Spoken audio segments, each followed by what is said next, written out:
The Book of Job, Chapter 1. There was a man in the country of Uz named Job. He was a man of complete integrity who feared God and turned away from evil. He had 7 sons and 3 daughters. His estate included 7,000 sheep and goats, 3,000 camels, 500 yoke of oxen, 500 female donkeys, and a very large number of servants. Job was the greatest man among all the people of the East. His sons used to take turns having banquets at their homes. They would send an invitation to their 3 sisters to eat and drink with them. Whenever a round of banqueting was over, Job would send for his children and purify them, rising early in the morning to offer burnt offerings for all of them. For Job thought, "Perhaps my children have sinned, having cursed God in their hearts." This was Job's regular practice. One day, the sons of God came to present themselves before the Lord, and Satan also came with them. The Lord asked Satan, "Where have you come from?" "From roaming through the earth," Satan answered him, "and walking around on it." Then the Lord said to Satan, "Have you considered my servant Job? No one else on earth is like him, a man of perfect integrity who fears God and turns away from evil." Satan answered the Lord, "Does Job fear God for nothing? Haven't you placed a hedge around him, his household, and everything he owns? You have blessed the work of his hands, and his possessions have increased in the land. But stretch out your hand and strike everything he owns, and he will surely curse you to your face." "Very well," the Lord told Satan. "Everything he owns is in your power. However, do not lay a hand on Job himself." So Satan left the Lord's presence. One day, when Job's sons and daughters were eating and drinking wine in their oldest brother's house, a messenger came to Job and reported, "While the oxen were plowing and the donkeys grazing nearby, the Sabaeans swooped down and took them away. They struck down the servants with the sword, and I alone have escaped to tell you." He was still speaking when another messenger came and reported, "God's fire fell from heaven. It burned the sheep and the servants and devoured them, and I alone have escaped to tell you."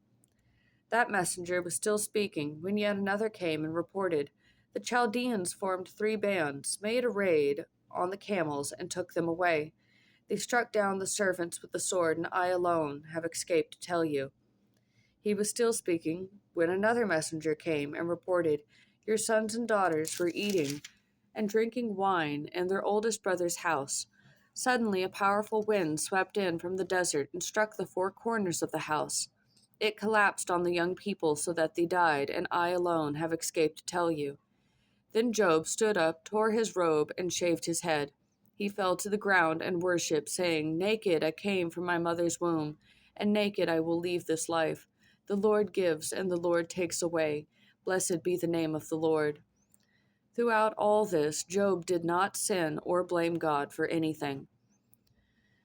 One day, the sons of God came again to present themselves before the Lord, and Satan also came with them to present himself before the Lord. The Lord asked Satan, "Where have you come from?" "From roaming through the earth," Satan answered him, "and walking around on it."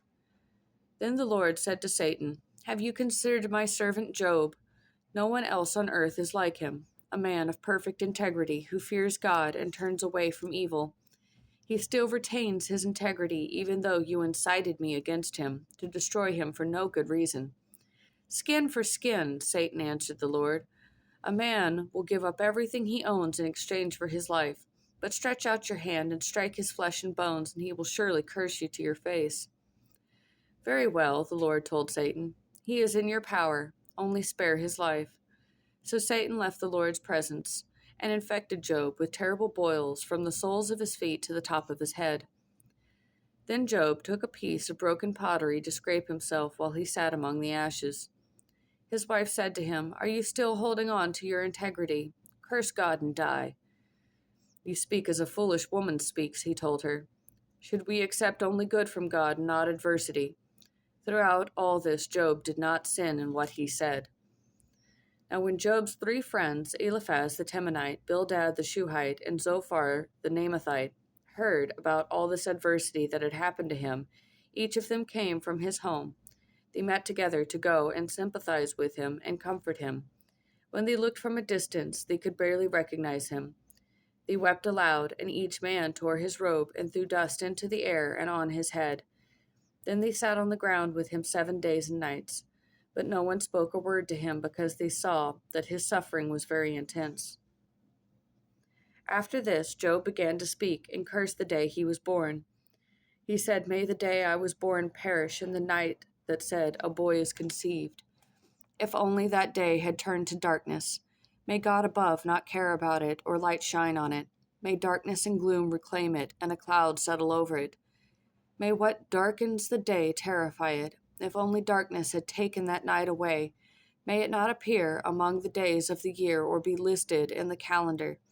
Yes, may that night be barren. May no joyful shout be heard in it.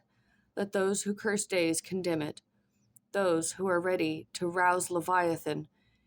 May its morning stars grow dark. May it wait for daylight but have none.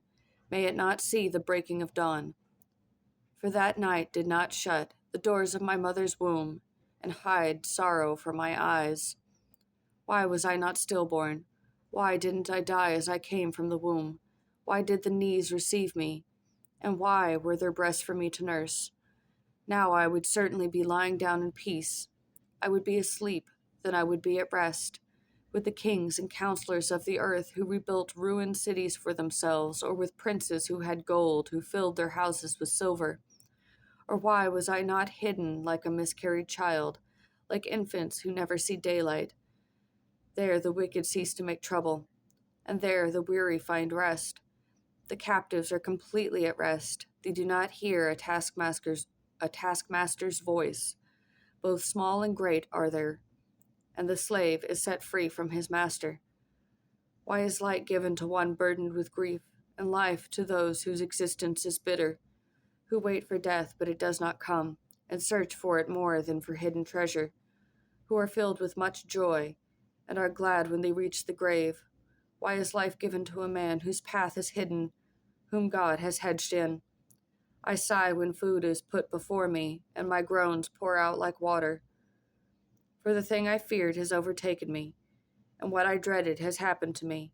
I cannot relax or be calm. I have no rest, for turmoil has come,